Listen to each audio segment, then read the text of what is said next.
welcome to Ring Talk episode 1 of this series, because I haven't got a clue what we're up to before. Episode 100 and something. I think we'll call this series 2, episode 1, and we'll start again from 1 because it's gone past COVID. We've had an 18-month gap from boxing, so I think we should be series 2, episode 1. And then we start again. COVID doesn't exist anymore. Boris has killed it off. It's fine. Right. Episode 1, series 2, myself, Martin Theobald, and with me, Steve Goodwin. How are you, Steve? I'm good. I can't wait to get back to normal. And as you know, we're having a good piss up on Saturday, so good time. Roll on. So lots of people have been querying where we've been, what we're doing. We haven't been anywhere. Just haven't had anything to discuss, and diaries haven't aligned. So, but tonight they have, and there's stuff to talk about. So. Plenty. So let's get on and talk about it, I suppose. So the return of Goodwin Boxing in September. Yeah, we have September the 11th. September the 11th, which we're going to discuss today. We've also got September the 18th at your call. We've got October the 9th at your call. And we do have, but probably won't have, Plymouth on the 17th of October. And that show will probably be cancelled. But I will explain why as we go through this thing. But concentrating on the positives, 7th of September is the first one back, and we're really, really looking forward to it. And we'll go through the card as and when you're ready. But yeah, it's a great show. Looking forward to getting back to your call. Tickets on sale now. Buy them from the boxers. Buy them online. We're back with a bang. That's it. Go online, get them, or speak with the boxers, sort it out, or go to myfighttickets.com and get them via that. Exactly. Before we go into like the reads of the detail on it, how hard has it been to get boxing back at a small hall level? The risks that are going to come with it, like holistically, how hard is it to get boxing back at your call and without any of the TV funding? Anything that comes with it?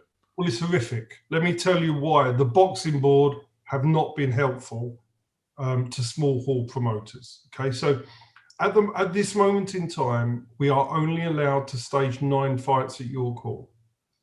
We're hoping that might get up to 10. But when we used to stage, say, we put on a 20-fight card and end up with 13 bouts because of the pullouts to make sure the show could go ahead and at least break even. That's how we can't do that anymore, because others will be putting fighters on who won't necessarily fight. So now if you get lots of dropouts, shows are going to get cancelled left, right and centre because promoters won't stage them. We've had to go through our list of boxers. We've had to make some very unfortunate decisions. We've had to let some boxers go. We are now being very restrictive on who we sign because we can no longer have what you consider to be unreliable boxers, people who don't sell tickets, who cause too much aggro without being horrible to anybody, and I know how hard it is for them. But it's now a situation where I think that in London, where the venues are more expensive, we'll see in 6 months. If nothing changes, I think there'll be a lot less promoters than there were pre-COVID. Yeah, so I mean, if nothing else, it's a risk management job, isn't it? In that you have to consider, as you said there, if you put on a card, schedule 9 fights, because that's what the board will let you do.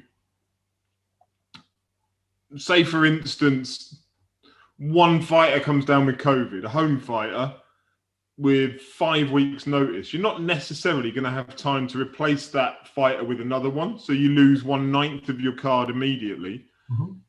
What if you have a scenario of one of the fighters sells, I don't know, hypothetically 100 tickets, because that helps my maths. And then they have, I don't know, 15, 20 people that have to go and self-isolate because they get pinged or because they test positive. And those people can't attend. Are they due a refund? Are they, I don't know what the... We're going to have to settle tickets well in advance. We can't leave it on the day like we used to. Which is what is the standard practice, isn't it? That you sort it out on the day with a fighter. Perspective, that can't be done anymore. The boxers are going to have to learn there's a different system, because promoters are going to have the situation where if it doesn't pay and if boxers cannot deliver, then the show's going to have to go.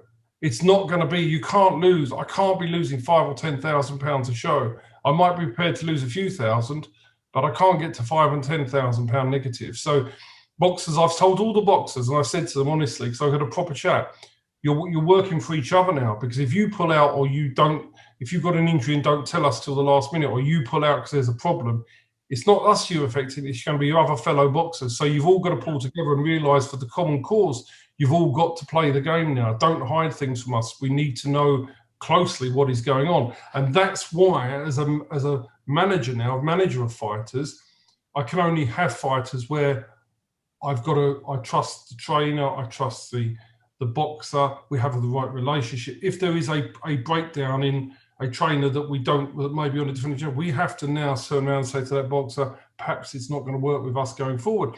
But what's going to happen, let me tell you this, there's going to be an awful lot of fighters in London who can't get out on shows. If you're an independent manager and you're not a promoter, how on earth are you going to get your fighters on shows unless somebody's just going to be prepared to keep losing money week after week?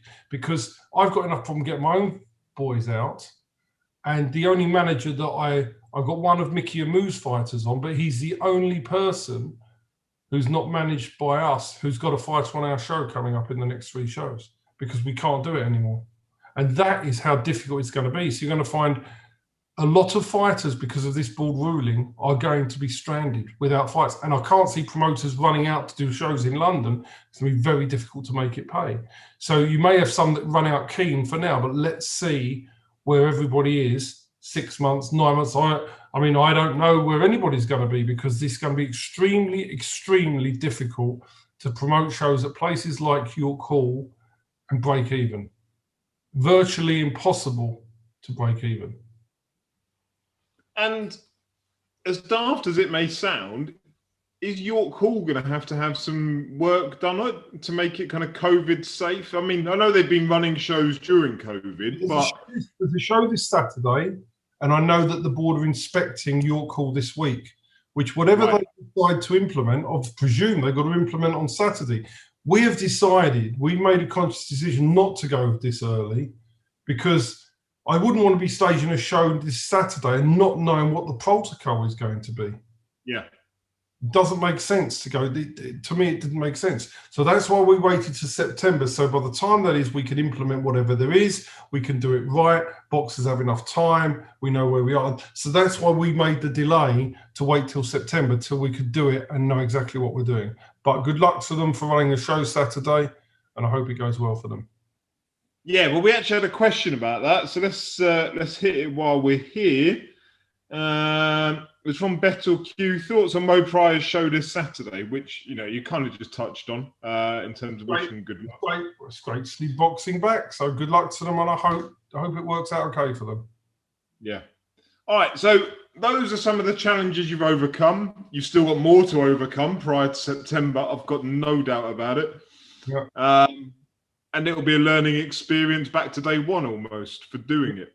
Sure. But now you've overcome all those challenges, we've got Jamani Camiro versus Conor Vian as your headlining fight on the return September the 11th. And what a fight it is. You've got Jamani Camiro, one of the nicest guys in boxing, trying to become a 2-weight Southern Area champion. Jamani, who goes on the road, fights everybody, goes back. I think it's time for him now to really find out how good he can be without taking short notice fights on the road.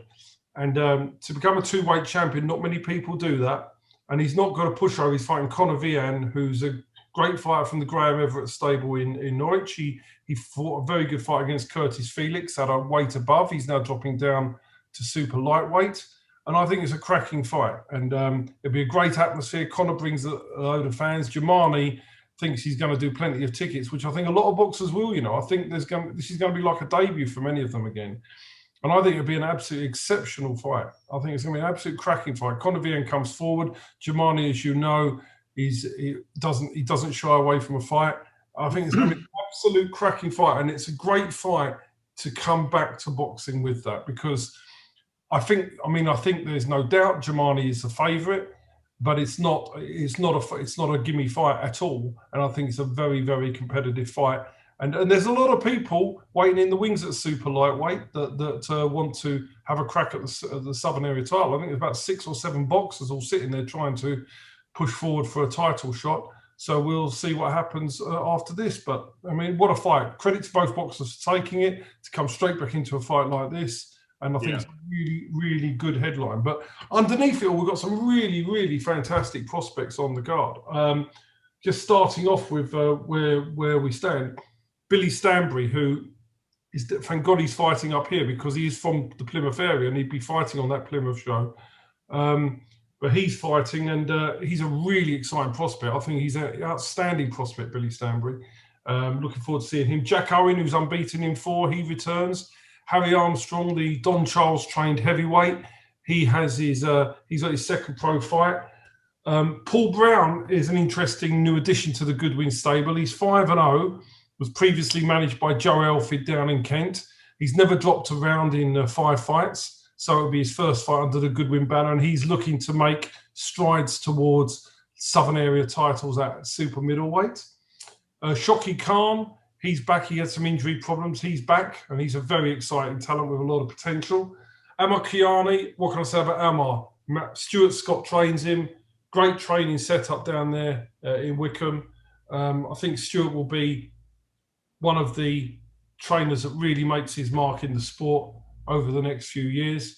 I think Amar Kiani is an exceptional talent. He's a TV fighter in the waiting for sure, and I'm expecting to see Amar on TV in the not too distant future. I think he's really got a real good talent. And then I've got one of my special talents who I think in our stable is Denis Denikajev. I think he's exceptional. Super lightweight.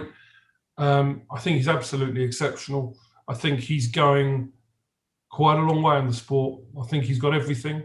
He's just building up. I think the actual COVID break of a year or a bit will probably help him because he was a young man developing strength.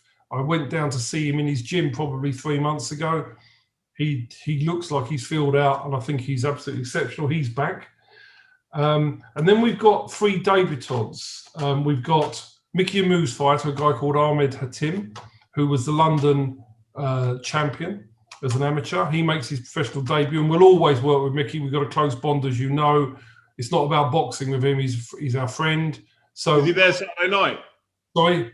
He's there Saturday night. He's coming September. He was invited, so but I'm hoping he might turn up. You know what Mickey's like; he turns up last minute. But I'm hoping he just rocks up somewhere. Doesn't matter. And then we've got 2 other new fighters. Tyler Marriott, he's a welterweight, very very exciting young man with a big army of fans, and I'm expecting big things from Tyler. He's done a bit of the unlicensed as well, but I think that we can. I think you're going to see an exciting style from Tyler, and I think we've got a lot of good times ahead. And Christophe Zorel is also fighting. He's a brand new addition to our team. He will be fighting around 9 stone 2 super featherweight, and Chris has got a really good amateur pedigree, and I think he's going to make a really good mark. So we've got 2 debutants making their debuts for us on this show, and both of them, I think, are certain title winners down the line. So what we're looking for in Goodwin Boxing now is we are looking now to sign. We can't sign everybody. We can't give everybody the opportunities that we gave them anymore because of the limitation of fights. So we are looking now to sign the talent that we believe are going to win titles and have got the right pedigree that I can build them onto TV, because that's my job as a manager, is to get these fighters, get them developed, and get them onto TV and get them the big chance and get them the chance to make the real money. And that's what our job is. So if I've got somebody I can't do that with, there is no point. There is no point. Yeah. How difficult is it to match people now? Because not only have we got the Brexit scenario whereby people may or may not, I don't know what the latest ruling is, need a visa to come over and fight if you were getting foreign opponents, but you've also got the isolation periods. It's going to be very difficult. This is another problem, another challenge coming. It's not going to be easy. There's going to be a lot of shows going on.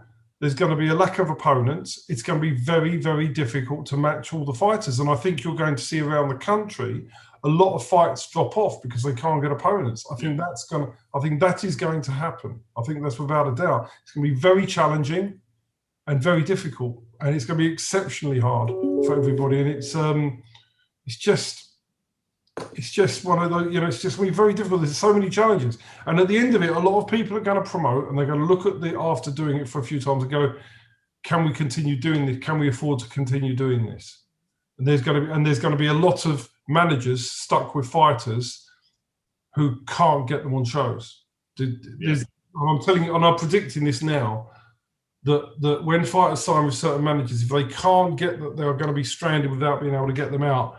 That's a big, big risk at the moment with what's going on. It's going to be very difficult. Unless somebody wants to stage shows every 2 weeks or throughout the year and do 25, 30 shows in London and lose truckloads of money, then they'll get them out. But if people are doing it to try and, they're not going to throw money down the toilet like that, then it's going to be very difficult. And, nobody minds losing a couple of quid, but you can't afford to do 100 or 200,000 pounds and promote loads and loads and loads of shows and losing money. It just doesn't work. Yep. But back to the positives. Jamani, Camiro, Conor Vian. I love that fight. There's some really good talent on the undercard. I'm actually really looking forward to seeing Tyler and Chris. I think that's going to be great. I'm looking forward to the return of Dennis. Amakiani has got everything for me. Shoki Khan has just had his career curtailed by injury, so it's good. He needs to re-get himself back and get some momentum.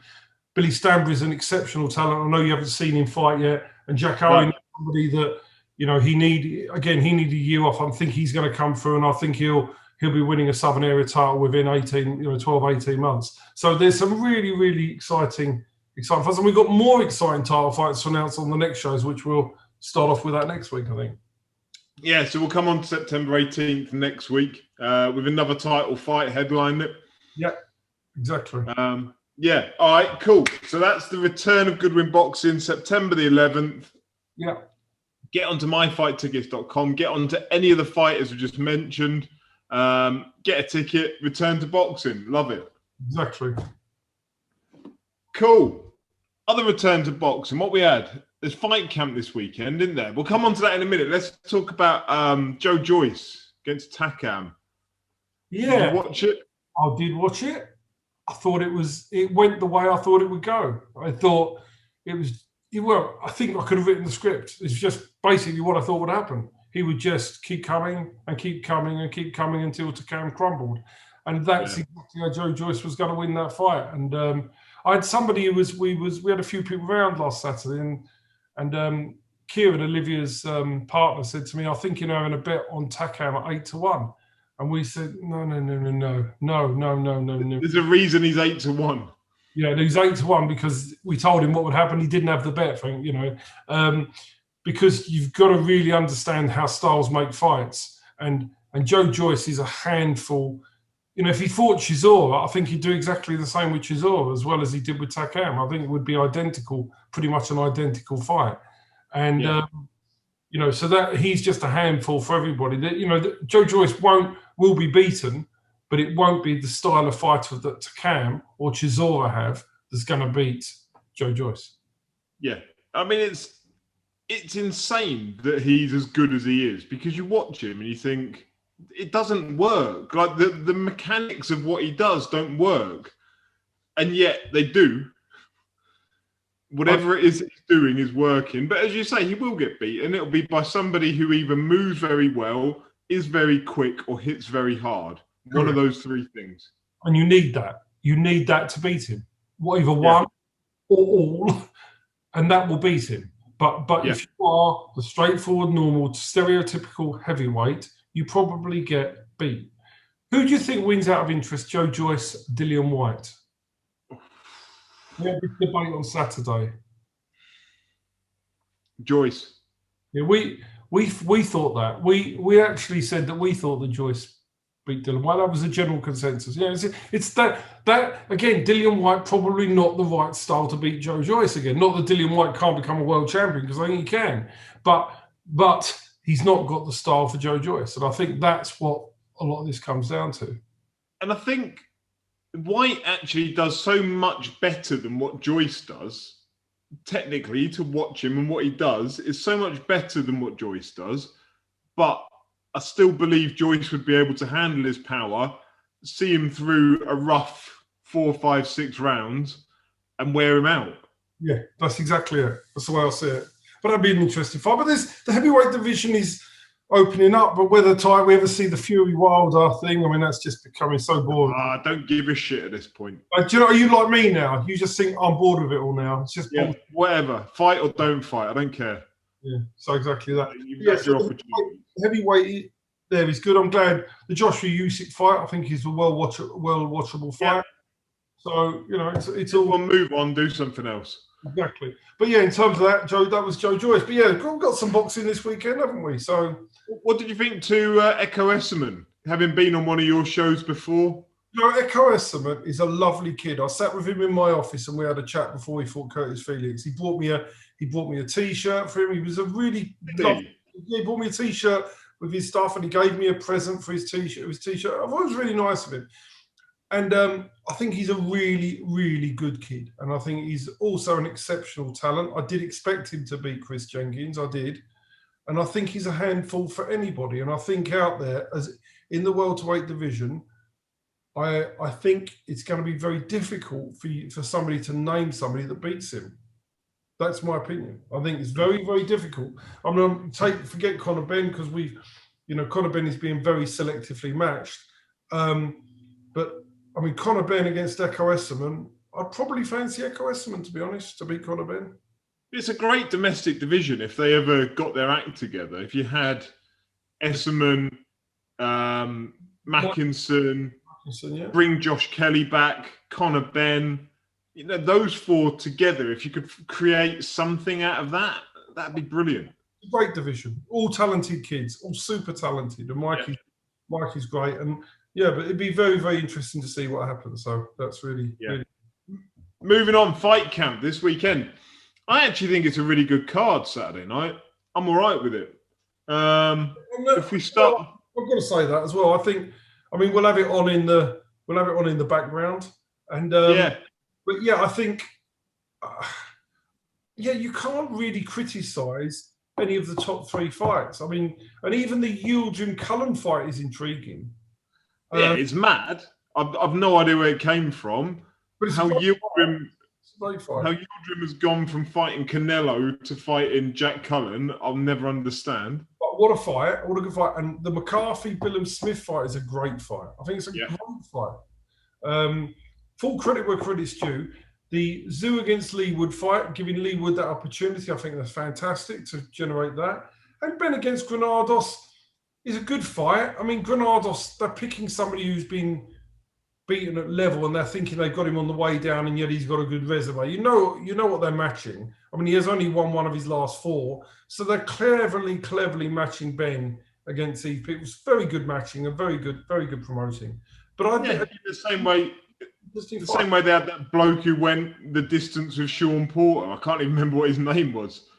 Yeah. But you pull these people out that have been at world level that have a semi-recognisable name that I've forgotten 6 months on. It makes Conor Benn look great and sells a narrative. Exactly that. But the show itself, I totally agree. I mean, you've got Campbell Hatton on and he's on for his own reasons. Sandy Ryan makes a debut. I think it's all right, I think the card's all right. I'm okay with it. I'm quite okay with it. Not the rest of Fight Camp. A lot of that's garbage. But this one I'm all right with. No, I totally agree. Right, that's Saturday night. I can't think of anything else that's on, so we're going to hit some questions.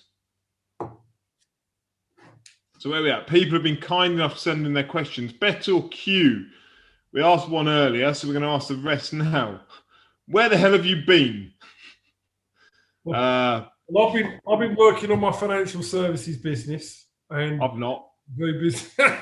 And yeah, that's it. I've just been working really hard doing my proper job. That's where I've been for the last year. Where have you been, Martin?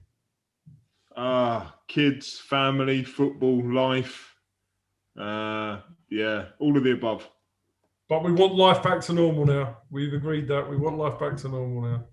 Yeah, Yeah. Question 2. You alluded to this one earlier. Will Steve still be putting shows on in Plymouth after Brad Paul's move to Wasserman, promotionally speaking? So let's deal with the Plymouth one first in terms of putting shows on in Plymouth in general. Right, okay, so here's the problem. As a promoter, forget everything else. From the 1st of October, from a risk perspective, as it stands, we believe that it is very likely that COVID passports will be required, not only for the public, but possibly for boxers. It could be either or. We think that's a big risk. So what we had to do with the 9th of October at York Hall show was speak to all the boxers who were scheduled on the show, check what their situation was with the vaccine. We're not putting pressure on them to do anything. I don't want to get involved in a vaccine argument, but we're just talking as a business. On the 9th of October, all of the boxers that are scheduled to appear on the 9th of October, bar one, who we've now got a reserve for him, somebody in place, have either been vaccinated or are getting or were getting vaccinated this week. So that was that.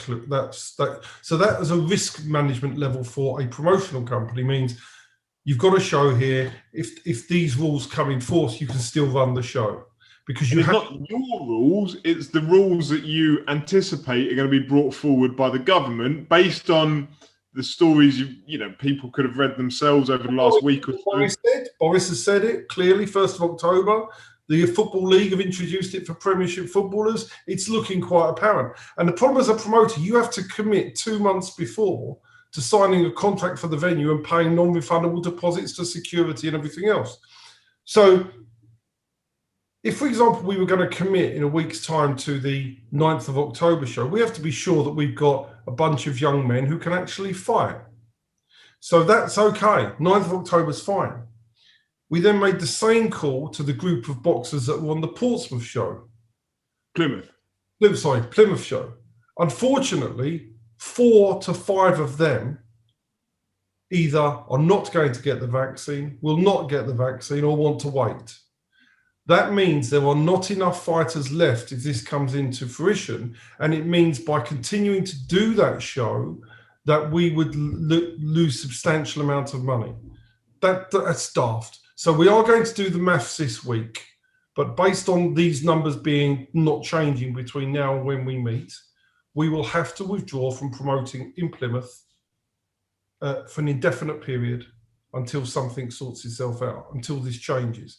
If the law changes, we can go back to it. But I'm afraid for those boxers that have made this decision, that's fine. But they have to accept that, there's nothing that nobody else is going to risk money on staging a show if we can't be sure that the participants can be in that show. And that's not an argument about whether it should or should not be law. It's purely a business decision based on money. There's no somebody that's stupid in the world that's going to put $4,000 on knowing that only half of the participants can actually appear. So they're just going to have to accept it. What I would not tolerate are those that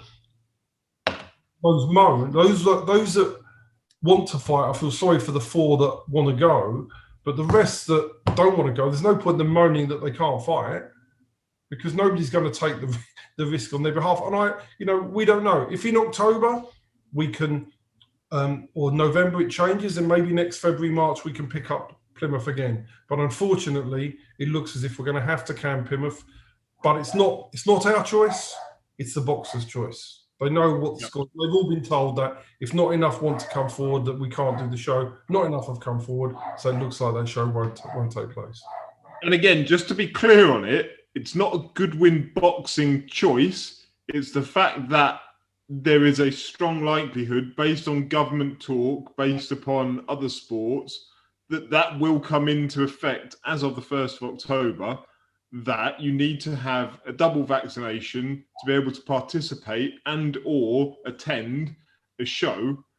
And therefore, without having that, you wouldn't be able to take part in it. That's not a Goodwin Boxing principle. It's not a Goodwin Boxing idea. It comes from elsewhere. Would you want to risk $4,000, Martin, of your money when you haven't got a full participation. Nobody with half a brain cell is going to want to risk $4,000. No, and I admire, to some degree, I admire those boxers that say, no, I don't want to take it. If they're that staunch about the fact they don't want to take the vaccination, that they will risk progressing their career because of it, and ultimately may risk their career entirely. Like, if that rule never changes, then they've either got to get the vaccination or retire.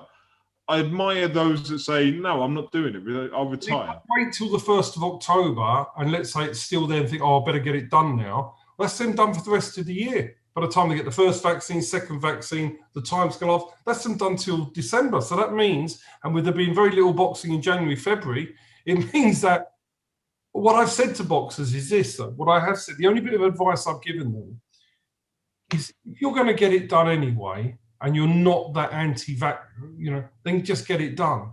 If it really is something you feel strongly about, then don't get it done. But don't sit there, not get it done, and then do it because, oh, I should have got it done, because that's you done. And it's going to be very difficult. And Plymouth Boxing was just on the crescendo of really making some good waves. And now... Yeah, but it's a choice, freedom of choice.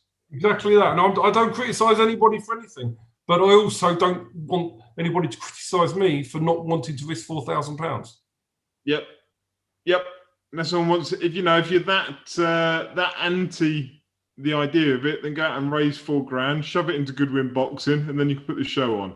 But otherwise, keep stum. Yeah, if they want to risk it, then give me $4,000. We'll do it, and if it doesn't participate, that's great. As long as I'm not going to risk $4,000 on some. I've had the vaccine, and Josh has had the vaccine, and Livy's had the vaccine. We've had it done here, so I'm not. But I also understand that it should not, that people shouldn't be forced to do something they don't want to do. But the other thing is also, just talk about the vaccine very quickly, it's now been put as a questionnaire under a new medical form on the board. Has it? Yeah, the new medical forms have now got have you had a Hep B? Have you had a COVID? It's a question. So that to me is quite obvious what's coming. There we are. Final question by Better Q. How many shows does Steve plan to do before Christmas? Well, it's very difficult to know where we are, but bearing in mind that I think Plymouth is highly unlikely, I think it's 6. Okay. But it may be 5, but I think it's 6. Cool. Right. Not sure how much you're going to be able to answer this one, but we can give it a go. Anthony Ridley on Twitter. Would it be possible to ask Steve to explain his lad's recent Wasserman Boxing deal, please? Will the boys be on British TV as part of the deal? How long is the deal, etc.? Well, when you sign a contract with a promoter, you sign what's called a non-disclosure agreement, which is pretty standard in any contracts. I sign them in my own day-to-day life. Okay, so a non-disclosure agreement means that we can't discuss it. Well, obviously, you know that they've got a contract with Wasserman Boxing. You would know that we wouldn't be signing, we're smart enough not to sign a contract unless it was fair to us and it's fair to both sides. And the rest of it will be announced by Wasserman's in due course. I think that's all I can say, really. Yeah, but brilliant that they've got deals with Wasserman.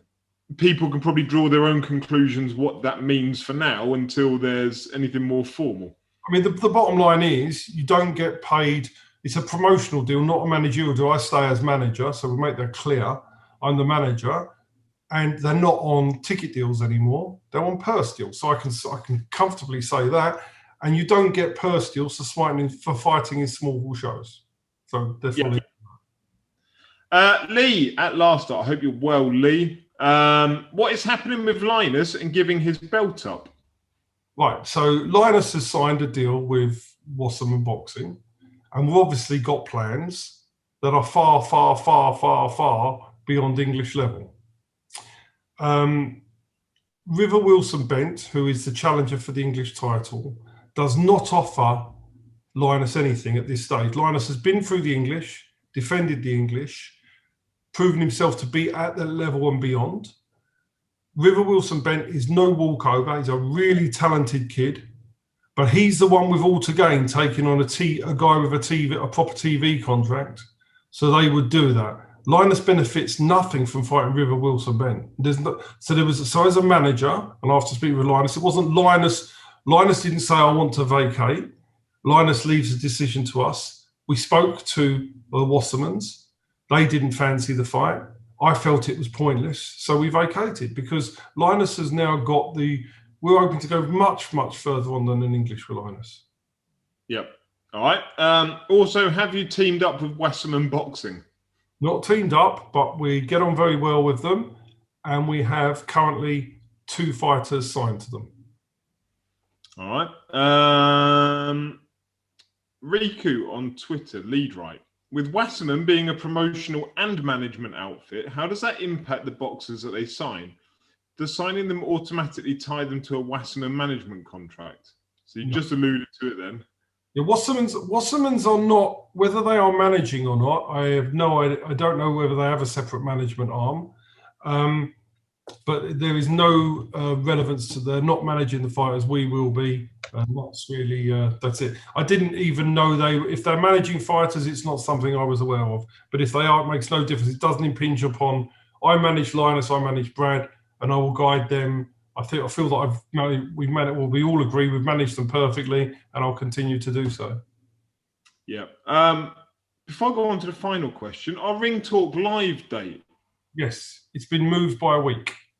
Yes, so it's gone from the 14th of August to the 21st. Yes. Is that correct? Yeah, 21st. Right, I'm just making sure I've got it right in my diary. Yeah. Anyone who was coming to our Ring Talk live, just reminded me because of Riku, 21st of August, not the 14th. Yeah, exactly. And we're going to put out another question next week for anyone that fancies coming along that hasn't entered. Yeah, that's fine. Perfect. Final question by Sam O'Reilly. Hope you're well, Sam. I haven't spoken to you in a long time, and I miss you. He's coming. Is he? Coming to Ring Talk live, yeah. Oh, brilliant. I love Sam to bits. He's an absolute gent. Really good man. He's a really good man. Whatever happened to Anisu Twala? Right, so here we go. The story of Anisu Twala, I could give 10, 20 times over. It's the same story. He just happens to be the name in this story. So Anisu Twala is managed by me, who's doing a really good job for him. Somebody tells him wonderful things in his ears, and he wants his contract back. He then has to buy himself out of the contract because at our principle, that's what we demand. He pays, so fair dues to him, he paid to buy himself out of the contract. He then probably finds that the stuff he was told was bullshit, and his career goes down the doldrums and nothing happens. And it's quite sad because he is actually a nice kid. Yeah. Fortunately, and I can give you so many names, it's just how this industry works. Boxers get filled theirs with shit, and so many boxers' careers go down the tube holes because they believe the bullshit that they are fed by people who aren't doing the right thing.